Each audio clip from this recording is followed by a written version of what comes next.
Heading into week 2, I really honestly thought that one of the most important factors that would play into if Washington was to actually have a chance to beat Arizona was going to be, could the offensive line protect the quarterback? It really honestly should have been number 1, but it fell number 2, obviously, because we were trying to keep an eye on Kyler Murray. But number 2 thing in my mind that should have been done was keeping an eye on the quarterback's blind side and make sure that he doesn't have constant pressure on him. Now, that's why I wanted to take a look today at the offensive line, and at the same time, I want to look at the offense a little bit as well. I'm not going to get into X's and O's and breaking down the plays and all this and that. I just want to look at the film and get a grasp, where we are with those particular things. And with that said, let's jump right into it. Let me start right off and say that the first thing I saw that I liked is seeing the 2 tight end sets with Marcus Ball and Logan Thomas. But if you watch this play develop, Chandler Jones who's right here, actually overpowers Geron Christian. And thankfully, Haskins is able to get the ball out as quickly as he can, or quickly as he does, I should say, because Geron Christian was completely overpowered here, and Chandler Jones pretty much runs him over. Actually, at the end of the play, he kind of tosses him into Haskins a little bit, knocks Haskins over. Again, was glad to see that the play developed that quickly, because Geron Christian really did get blown up there. If you watch Christian, he comes out. I mean, don't get me wrong, Chandler Jones is not an easy individual to block, but he definitely loses this situation. And this rushing play right here, they just didn't get any push or any drive off the ball. There's just no hole there for him to run through. Watch again, you see it, there's just no hole there for him to get through. That's actually probably more so, a tip of the hat to Arizona's defense. On this play here, the line actually held up pretty good here, actually, but he just overthrew the receiver,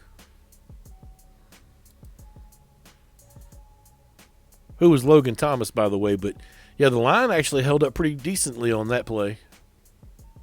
Just overthrew him. This was a pretty good run right here by Antonio Gibson. Really some decent second-level blocking going on, too. I'll definitely criticize when they need to be criticized, but when they deserve to get some credit, they deserve to get some credit. Now, as the play goes forward here, I'll drop it in slow motion. See that second-level blocking there? Wes Martin with some decent second-level blocking going on. Chase Roulier had to let go of his guy so he didn't hold him, and he eventually made the tackle. A lot of people get on Dwayne Haskins about his accuracy, but I see things from him that only a select few quarterbacks can really do, the way he changes an angle, throws the pass differently. In my opinion, more experience is going to really help this guy come along. And if you watch this play right here, you'll see that he kind of takes a different angle and tosses the ball, more of a three-quarter-like throw. Really good changing of his directions. He does a really good job of changing his direction or whatever, making the pass work. Sims able to pull it in, but the line does a really good job on this play too.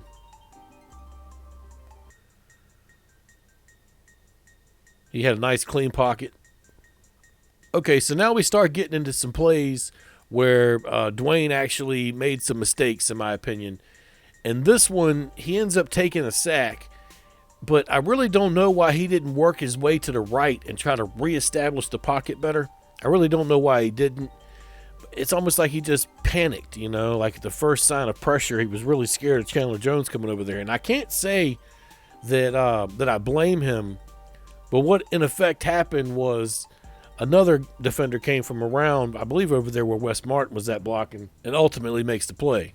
Yeah, if you watch it again, I don't know why he freaked out and runs to the left like that. The pocket was still there. Like, that all happened because he freaked out. Watch, I'm going to stop it right here. Now, first of all, he's got a lane right there he could have ran to. Now, I realize that this man right here is also getting blown up, but I don't know why he didn't work his way this way. Now, I realize that all of his receivers are not really, not really lined up for him to really make that move or whatnot. But as far as coming out of this pocket, he has a better chance of going inward this way instead of going outward, which is the way he ends up going.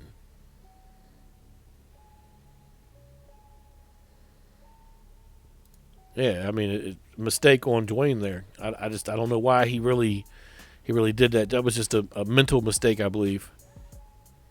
The defensive line confused him. Peters got the sack. Now, this play here, Antonio Gibson actually makes this play more than it really probably should have been. As Brandon Scherff, he pulls over here to the left. But the issue comes with the way the rest of the line kind of angles back in that direction, and this linebacker right here is unguarded. And he comes like a missile and misses. Antonio Gibson makes a move and actually makes something out of nothing here.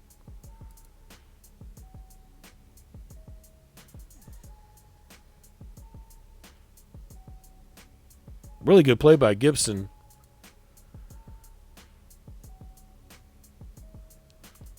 Yeah, I don't know if that was a breakdown in coverage or if that's just a situation where that man just had nobody blocking him. I mean, well, I guess it would be both the same. But yeah, I mean, look at that. Like, who do you blame that on? I'm asking that as a question because I'm not sure.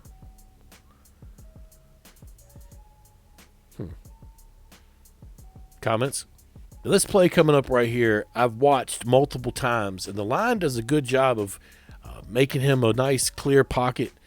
But I don't know what happened on the play. It looks like Steven Sims is not even looking for the ball, and Dwayne throws it right for him, and it almost ends up getting intercepted. When I saw this play in real time, I thought this was just a tipped pass. But as I watch it more, it doesn't look like a tipped pass at all. It looks like maybe Sims didn't even know the ball was coming. I mean, as you see that, Sims isn't even looking.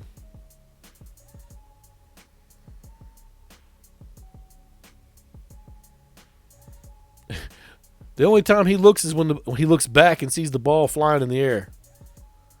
And that's after the ball's been deflected. Yeah.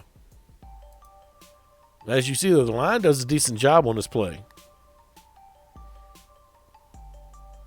I don't know. That was a weird play. Here's another play where the line did rather well, actually. Now, I know that, left guard Wes Martin has not been lighting the world on fire.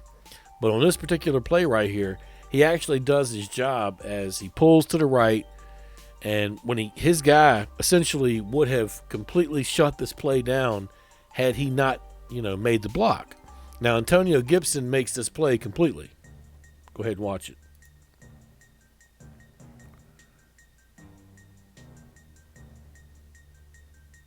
Really good block.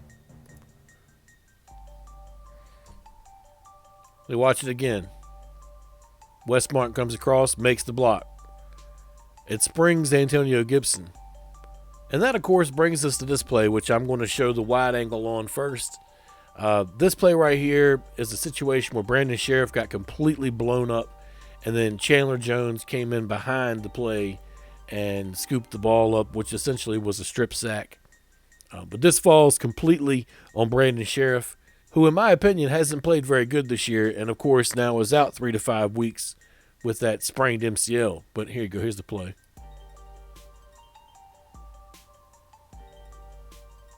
Yeah, you just see him get blown up. Just boom, and he gets stripped. And it's a shame because, I really feel like we might have scored on that drive right there. We were down there in the red zone. You hate to see this kind of crap happen. But it's football, this is the kind of stuff that happens in games like this. And essentially, this was a big turning point in my mind at that point. Now, of course, we didn't know that they were going to go 3 and out. But, of course, on the next punt return, Steven Sims Jr. ended up fumbling it, too, back to him. So this play right here was actually pivotal when you think about the whole, situation, because this could have been a score right here.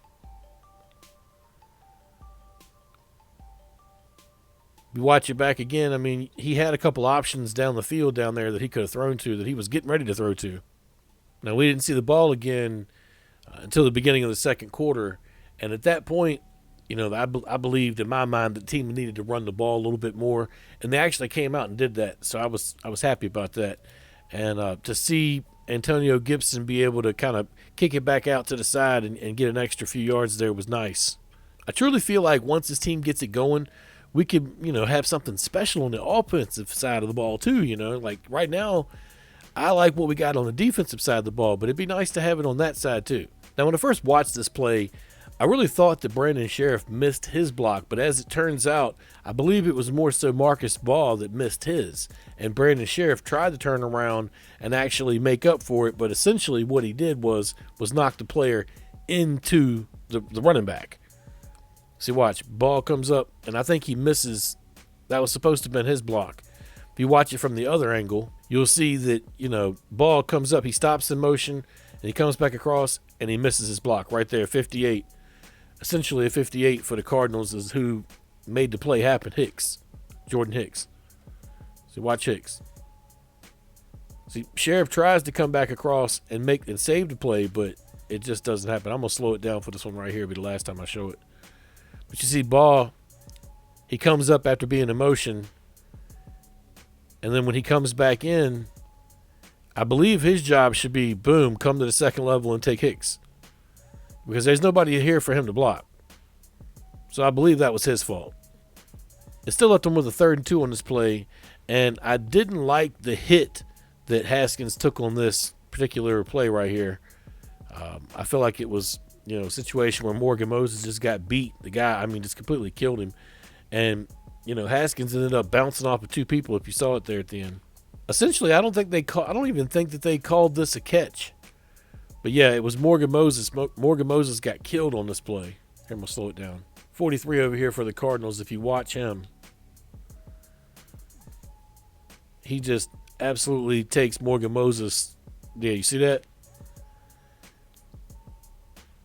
And then he hits Haskins, who essentially falls over the other players there. Here, let's watch it again.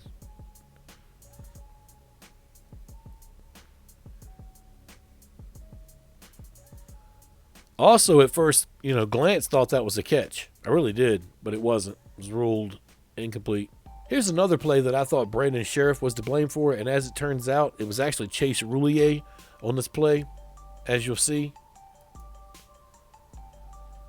Watch him. He comes this direction right here, but he misses his block altogether.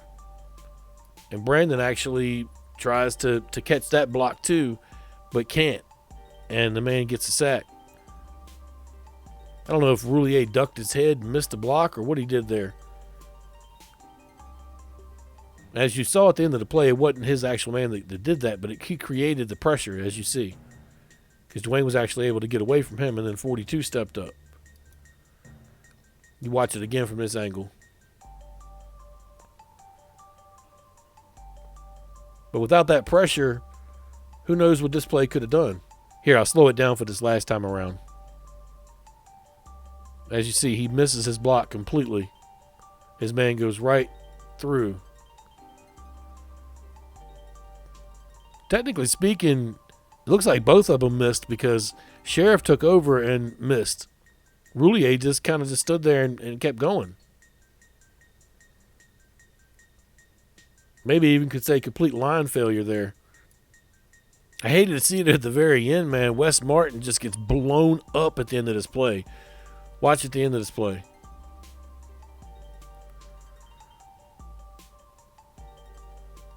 .42 takes out Haskins and Wes Martin. Like, whoa. Like, what's going on here? Haskins looked at him like, man, what are you doing?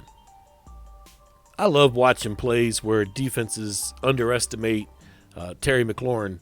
I really love watching it. Maybe they think they'll send some extra pressure from one side or the other, whatever the case may be, and they don't put extra, hands on Terry McLaurin. But when you got a guy like Patrick Peterson over here, you think that Patrick Peterson can somewhat keep him contained, right? Well, the play, kind of kicks off, and you can see that him and another man just come rushing right on in after the quarterback. Great scheme if you think about it, but the quick reflex of Haskins throwing it out to McLaurin is really something that I'd like to see more of. Maybe this is the up-tempo type of thing that we really need to see our offense doing. Quick. Give him quick looks. You watch this play one more time, you can see the offensive line does their job on this play. They tried to blow that side of the lineup, but it just didn't work. That could have been a flag there. Again, here with another quick hitter. This needs to be used more with Terry McLaurin. I think they could do a really good job of this. It's really a shame that Antonio Gibson slips on this play, because I think maybe he could have made a move and really done something there, but who knows, right? We'll never be able to tell for sure, but the offensive line does their job again. Here's another situation where the offensive line really did their job well. I think maybe Haskins made the wrong read here. Maybe he should have gone to Gibson going across the top. Instead, he went to Inman going down below. And that was because it was third down. And I get that. The way you look at the play is you think he's gone far enough to get the first down. The problem is that I don't believe that Inman really has the awareness to really, have his mind in the game enough to know that he needs to run that route deep enough to where that actually turns into a first down. Because, that's up to him coming across the middle right there. Yeah, it's a situation where that's Inman's fault for not going deep enough with the route itself. I can kind of understand why Gibson didn't get the ball, because he thought that, that Inman was deep enough, but yeah, fourth down again. On fourth down, offensive lineman did pretty good, getting a pretty good push on this play to allow Peyton Barber to get that first down. All he needed was, less. It was really less than a yard, I think. But they did a really good job getting push enough for him to be able to get it. Again, this play here, the line did a pretty good job setting this play up. The defensive unit that Arizona puts out there, I mean, that's not a slouch unit. They've got some players out there.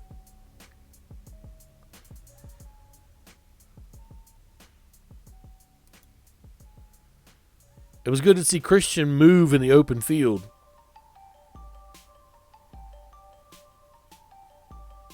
Christian, he makes his block. If Jeremy Sprinkle makes his block, maybe this play springs out more. Yeah, I mean, we could have gotten probably another 4 or 5 yards out of that had Sprinkle maybe kept his block. Here comes another good example of Wes Martin with good second-level blocking. Here comes across the middle. Boom. Good block.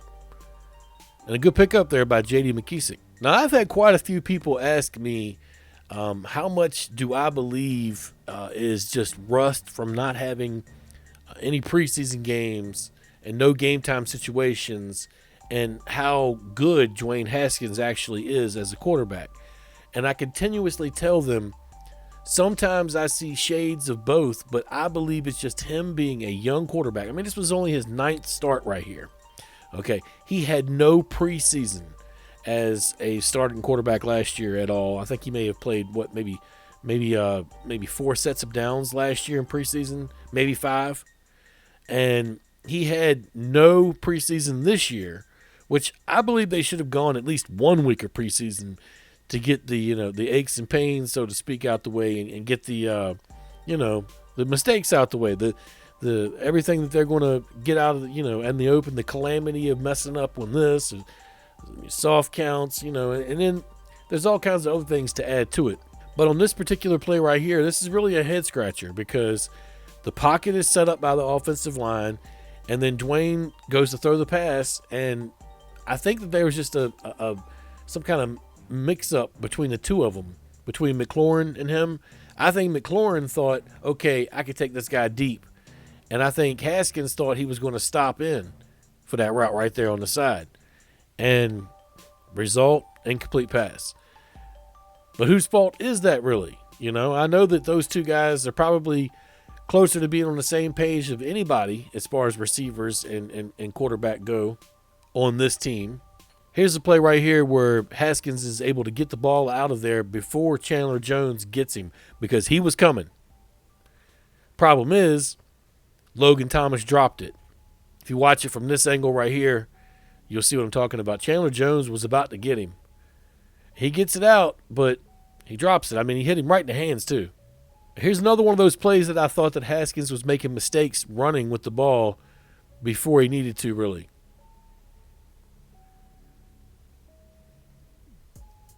If you watch it from this angle right here, if he didn't jerk out to the left, I think this play still has time to develop. He should have reestablished and gone to the right. I don't know why. I don't know. He freaked out. It's almost like he thinks Chandler Jones was coming after him. And I get it that, like I said before, well, if you watch it from that angle, it shows a different story. It looks like Jones almost did get him. But you got to wonder yourself, is anybody teaching this guy to get rid of the ball? And then you look at that. Once the play starts breaking down, it looks like Wes Martin misses his block as well. Let's slow it down right there. Too much going on. So Chandler Jones does make an inside move, but it looks like Geron Christian caught him back up and pushed him out. See, now that's where you start to wonder. Once the play starts to reestablish on the left side, it looks like Wes Martin missed his block. Okay, let's watch that again. Yeah, Wes Martin just doesn't hold his block long enough. He lets go of it. And when he does, boom, his guy lets loose and gets the sack. When I originally saw this play, I really wondered why he didn't go out and trying to reestablish the pocket to the right. Now I see why he didn't, because Chandler Jones got pushed to the right. Now, in effect, what actually happens here is him cutting way out to the left. I don't know why Wes Martin didn't hold his block longer there. It's just, I don't know. Sometimes these guys do things that make me, sit here and scratch my head. I really have no clue why Wes Martin didn't hold his block, and I have no clue why Haskins tried to go that far out to the left either. If he would have just held up, looked downfield, I don't know. I would have rather him taking, some sort of penalty rather than taking a hit. Maybe that's just me and picking the lesser of two evils. I don't know. This is another decent little running play here. I don't know if it's the play design or whatever, but it feels like maybe they should have had another blocker there in the center there to it really would have probably sprung J.D. McKissick on a nice long run. Everybody does their job. I mean, it's a well-blocked play. He gets 4 yards. Maybe that's what it was schemed for. One thing I don't understand about what's going on so far, just through 2 weeks with this offense, is there's not a whole lot of play action going on. And I feel like, the offense may have to put some of that in there to make things, a little less suspect at times. And also, because it's easy to look and see what we're getting ready to do. I mean, like in this play right here, there's only a few options of what's getting ready to happen here. And, the defense after a while gets to know these things, Another decent play here from the offensive line gives Dwayne just enough time to get rid of this ball and get it to Logan Thomas. And essentially they did their job there. Geron Christian pushed Chandler Jones inward, and then the other part of the line took care of that. Again, the line does a pretty decent job on this. They create a decent little lane there. McKissick runs through it. Watch it through here, but on this angle. But, yeah, they do a decent job. They open it up. And then, of course, we have a little bit of the bad here with Geron Christian with the false start. Those are, known to, of course, kill drives. I think they need to do more of these quick hitter routes right here to McLaurin. I can't stress it enough or say it enough. Those little inside, stuff like that. It's there. Continuously, this pass is there. And the offensive line held up real well on this play, too. Nice little pocket there for Dwayne to throw through. Now, I spoke about this pass in my post-game video when I said that Logan Thomas and Dwayne kind of had a couple passes where he looked like he was trying to go up with it. And, it looks like they were maybe trying to get their chemistry down on how high is too high. You know what I mean? And, I don't really know who to put that on, but in my count, I put that on Dwayne. This route here was a really good route. It's just that Dwayne just led him just a little bit too much. Just a little bit too much. You watch it from this angle, you'll see. It was just a tad bit too much. Logan almost got it. On this run here, everybody essentially does their job, but the Cardinal defender steps up in the box here and makes the play. It's a really good play. I believe it's Banjo. But yeah, he steps up in the box and makes the play. The line all had their plays blocked out. Now, I will have to tell you, had Gibson been able to cut it back in, yeah, maybe they could have made something out of that play. But, you know, just the way it was all cracked up, it just didn't work. I will tell you on this play right here, something that did catch my eye was Geron Christian, who looks a little lost on the play if you watch him. Oh, nope, I'm just going to let everybody go by. Okay, let's watch that again, Mr. Christian. Number 74 right here. Everybody take an eye on him like, oh, do-do-do-do-do. I picked a player, but nope, I went back to you. See, you see how that went? Now, in my opinion, he has to make contact with somebody on this play. I mean, he overran the play, obviously. 59 should have been who he hit. His guy didn't make the tackle. It's another one of those plays I like to see, those quick hitters.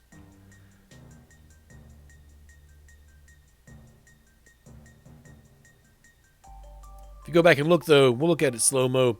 But this is one of the first plays that Wes Schweitzer was on the field after Brandon Scherff was taken off. And they go right at him almost immediately to try to see what they can get out of the play. And he holds his guy up pretty good there. And Haskins gets rid of the ball fairly early. And like I said, man, they need to do more of these plays right here with these quick hitters. McLaurin is really good at them. And it seems like Haskins' awareness goes up when he's challenged quickly and he can just get the ball out of the pocket. Here's where some of the bag comes in. You see a 42 here. He's going to come through, and Schweitzer's going to miss him altogether. You watch this play. I'm going to slow it down.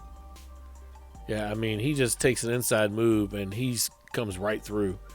And Dwayne has to step out a little bit and try to get rid of the ball. He's actually lucky he didn't, get the ball stripped there. And the ball comes out kind of wobbly. But that is definitely on Wes Schweitzer right there, like one of his first times on the field there. Not a very good snap for him at all.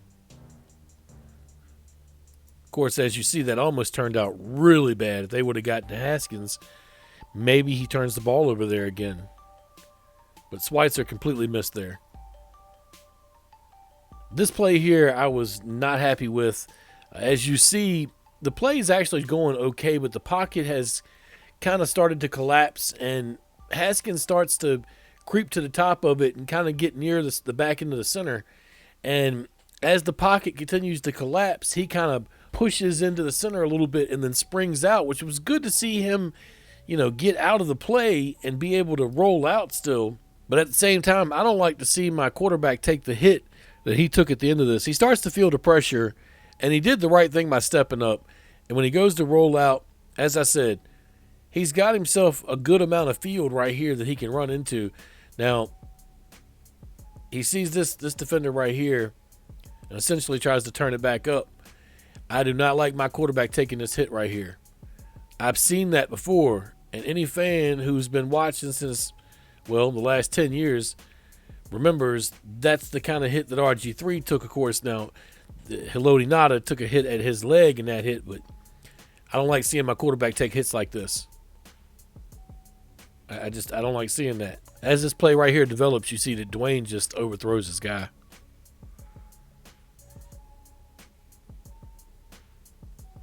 This is one of those plays where the offensive line gets no push and the back has nowhere to go. Just no push. Nowhere to go. He tries to turn it back in. It just ain't enough, man. Ain't nothing there. No hole, nothing.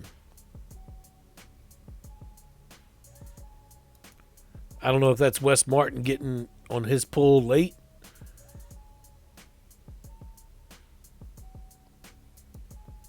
Look at it one last time. Slow it down. Wes Schweitzer missed his block, or lost the block, essentially. That's what happened there. Watch, you can watch it back again. I'll slow it down again. Here, 71, Wes Schweitzer. As the play starts to turn up this way, Schweitzer tries to take his block this way, and the guy sheds it.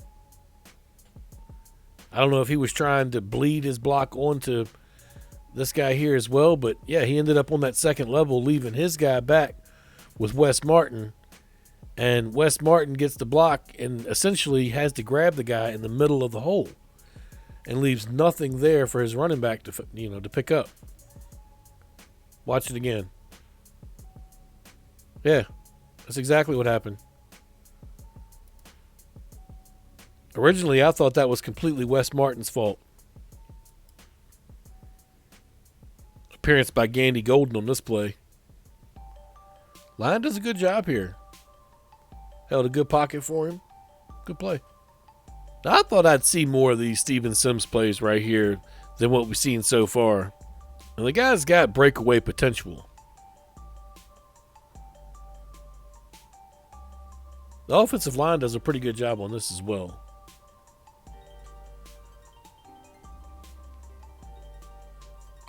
Again, another one of those quick plays. From one play to the next, it's always nice to see good execution. This play was just one of them. I mean, Wes Martin comes around on the pull, does a good job grabbing his block. Look, I slow it down this last time around. Wes Martin grabs his block. J.D. McKissick cuts it back up. Now, if he'd have cut it back that way, he'd have probably had more room to run, but he went the other way. Still a decent pickup. Makes one man kind of miss, but then he gets the tackle. Essentially this play works out because Haskins able to get it out quick to Logan Thomas, but this is another example of Wes Schweitzer missing his assignment. Okay? Watch this play. Actually, he loses his guy is what happens. But yeah, his guy was going to make that play if Haskins doesn't get rid of that quick. One more time around and slow. Schweitzer's guy loses him right there. Here he comes back around. Dwayne lets it go quick. If that play's not there and he has to look for something further downfield, he gets sacked. Again, you love to see execution. Everybody did their job there. You love to see it. Wes Martin pulls to the right. Gets his guy come across.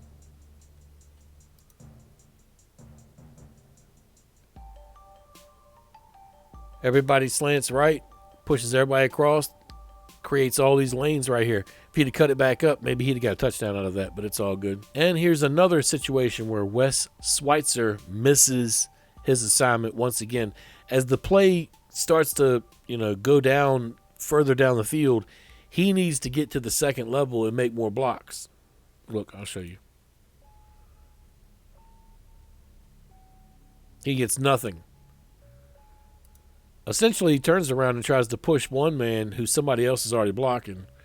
And then in the situation, he misses his guy altogether.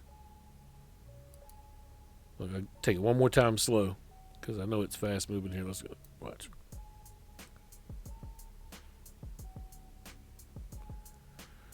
So there's Schweitzer right here. Completely whips on his guy who makes the tackle. That's probably a touchdown right there had Schweitzer not missed that. Well, this play right here, Morgan Moses gets called for holding.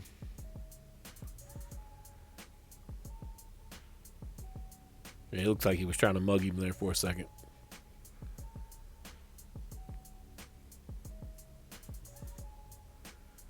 Yeah, hooked him. Again, here's another play where quick hitting, good execution. This is what they need to do more of right here. Right up in the zone, Logan Thomas. Now, this was the second pass that I was talking about where it looked like they're still trying to develop chemistry. He threw it just a little too high because Logan Thomas, he's like 6'7", and he's got some long arms.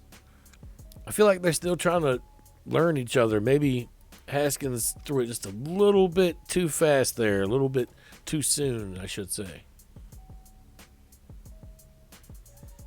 As I was saying a few minutes ago, good execution. There's nothing that beats it. Good offensive line play on this play, and then a nice crossing route, and boom, Terry McLaurin off to the, almost races. Face mask they missed there at the end too. This play here, Morgan Moses isn't able to hold his block on a linebacker, and the linebacker essentially makes the tackle. It's a couple of yards gained there. Another quick hitter route here to Terry McLaurin. This could be the bread and butter of this offense if they can continuously do this. All they need is a couple of seconds. Boom, it's there. As you see, Wes Schweitzer takes a little spill here. I think he gets the wrong center of gravity and just boom, he's down. And his guy almost gets the batted pass, but he speeds it up enough to where Haskins gets a little bit spooked and just, I don't know what he was doing there. Way overthrows Steven Sims, who's just a little guy.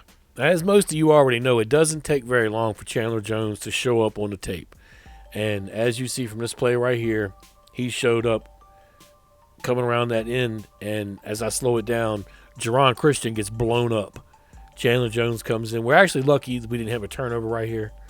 He just gets there in the time enough to where that play ends up being a floater, to where it's just an overthrown pass. That could have ended up being a lot worse. And it's all on Geron Christian right there.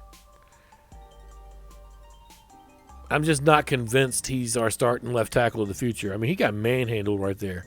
This is actually probably one of the better plays of the game. They come out with an empty set backfield. Terry McLaurin in the slot. And, yeah, this play really does what it needs to do. He comes in across the middle. And, I mean, he just basically turns the Jets on and doesn't even acknowledge that there's a free safety even there and scores this touchdown. This is a really good play right here. I'd love to see our offense do this more. I mean, quick hitter, it's perfect. Look at that. Everybody's chasing him. Nobody can catch him. They need to keep doing that. Like I said before, they can do certain things like that. Like that could be the bread and butter, and they can mix other things in until they get something else together. I really like this play right here. And I can't figure out if this was just a bit of an overthrow or if McLaurin dropped this, because I can't really, get in there and see what actually happened on the sideline there. But, I mean, I felt like he had a step. And, yeah, that really could have been something. In the future, it's going to be fun to see these two develop even more chemistry. Man, that could have been a really big play, too. Watch it from this angle.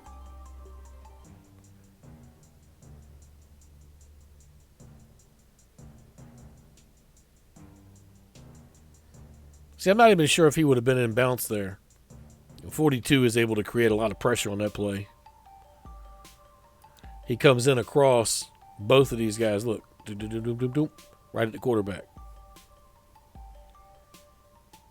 These long developing plays need to be taken out of the book. But Chandler Jones again on the edge over here. I mean, yeah, he ends up coming at the end of that play and almost getting Haskins. I mean, what can you say? Geron Christian got taken to town in this game. He ends up overthrowing him there. It's a really good play right here. He's able to hit Inman coming across the middle. Watch from this angle and see how the line holds up.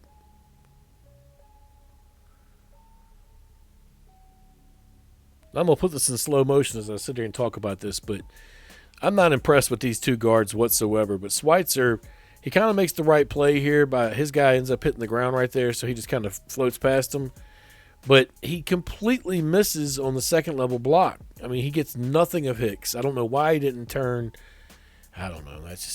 I'm not impressed with those two guards. I'm going to put this one in slow motion here, but this play here, Schweitzer's trying to make it to the second level to make another block.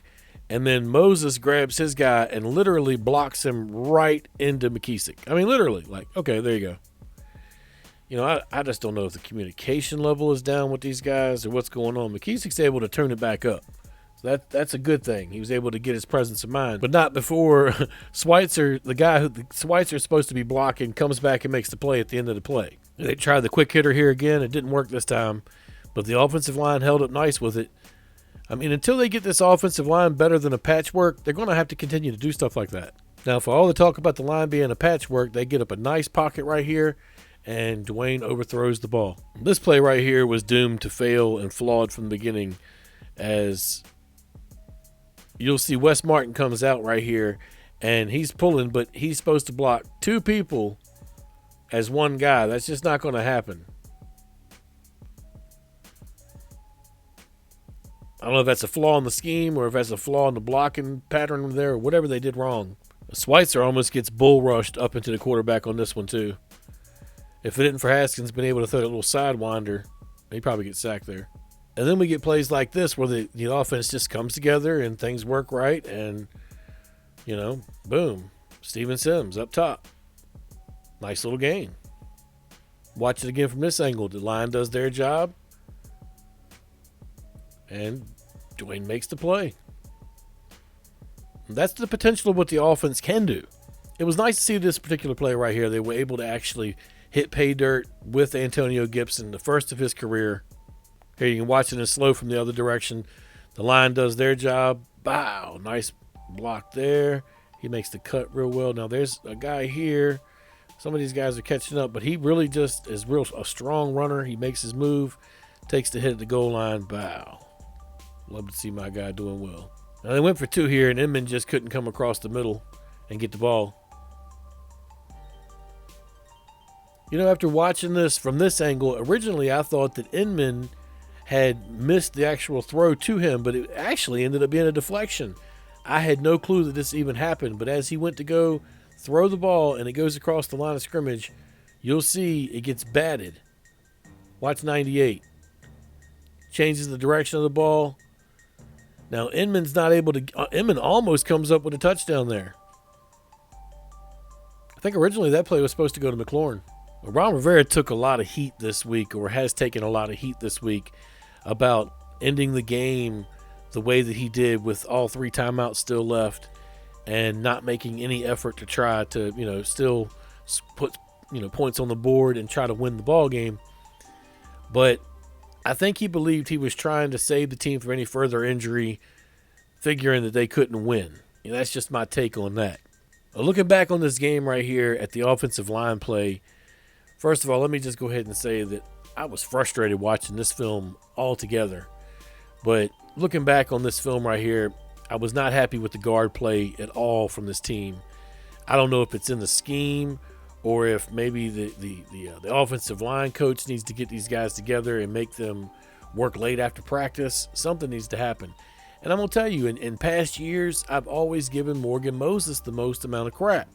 And except for, there were a couple plays mixed in, don't get me wrong, where he deserves to get some of the blame.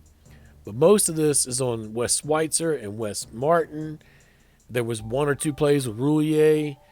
There were several plays with Brandon Scherff. But on the top of my list is Wes Schweitzer. And then right below him is Wes Martin. I was not impressed with the games they brought this week. And I really feel like the coaching staff needs to get up underneath of them and light a damn fire. Now, as far as the offense goes, I have yet to be impressed with them. And I really honestly can't put my finger on it. I can tell you that the offensive line is not helping things. But the play calling isn't really helping things either when you think about it. Because the offensive staff of this coaching, setup, they know that the offensive line is wishy-washy. It's a little suspect. They know it already before they ever go out there. They're not in a situation where they think they've got like a Hall of Fame line out there. They know. So I don't understand why they're not doing more with the quick hitters, maybe more with some screen passes. I did see a few play action here and there, and I did see that it kind of worked. It kind of didn't at times. But you have to be, consistent with how you use it, and the running plays that you mix with it. Everything has to be the same as far as the formations go. And a lot of times I'm seeing some differences going on when they actually use it. And I saw a couple times Haskins tried to play action and nobody was there. There was no back there at all. And I heard in the past that still changes what the defense does. But still, if you want results, you need to really change the product. And right now, besides Terry McLaurin and Logan Thomas, I don't see any weapons on the field that don't have the words running back attached to their name. And those guys are being keyed on, if you guys haven't noticed. The defenses are really keying on those guys. And they keep an eye on them coming out of the backfield. They know that's what Washington wants to do. A lot of the passes that Logan Thomas was catching, he was either double-teamed or stacked. They were stacked defending him with a defender on one side in the zone, another guy running man-on-man. Whatever the case may be. As I said before, you might as well not even have Inman out there. The couple plays I saw him involved on, he didn't really add a whole lot to. At this point, you could use a young guy and put him on the field and see what he's got. as opposed to Inman. Inman is not even really adding anything to the element of whatever this team is trying to accomplish. I haven't mentioned Geron Christian, but don't think I didn't forget about seeing Chandler Jones go around the outside of him multiple times, putting hits on the quarterback, hurries, rushes, changing the plays around. I mean, making rushes turn inward when they should have went outside. He didn't have a good game either. I feel like that left side of the stack is just not even good, period, point blank. They're not playing good. You know, I wanted to give Brandon Scherff the benefit of the doubt, but I see some tape this week that doesn't look very good, and I saw some tape last week that didn't look very good. And I'm here to tell you that Wes Schweitzer, he may not be the answer either. I heard some people saying, well, maybe the coach wants to take a longer look at him while he has a chance. Well, I see that that's what happens because he's the next man up.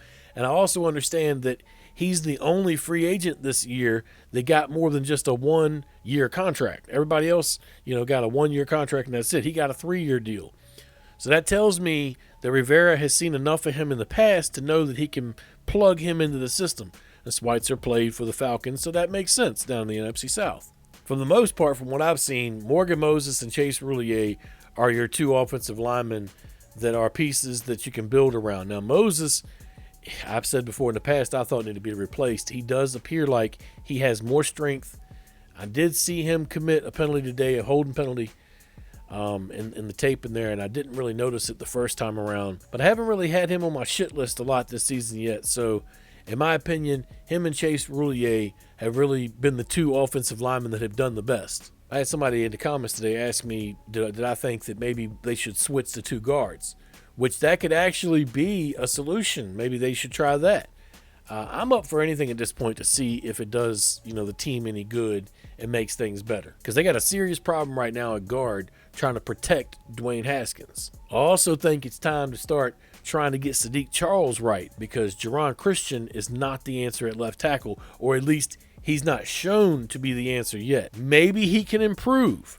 I don't know. I mean, Chandler Jones is a hard ask for any left tackle. He would have given Trent Williams his run at it if Trent Williams was still over there on that side. But if Geron Christian doesn't improve, this could, be a situation where Sadiq Charles, maybe by week 4 or 5, maybe gets a chance to actually crack the starting lineup, because Christian's just not doing it. Now, through 2 games, I actually like what Logan Thomas is bringing to the field.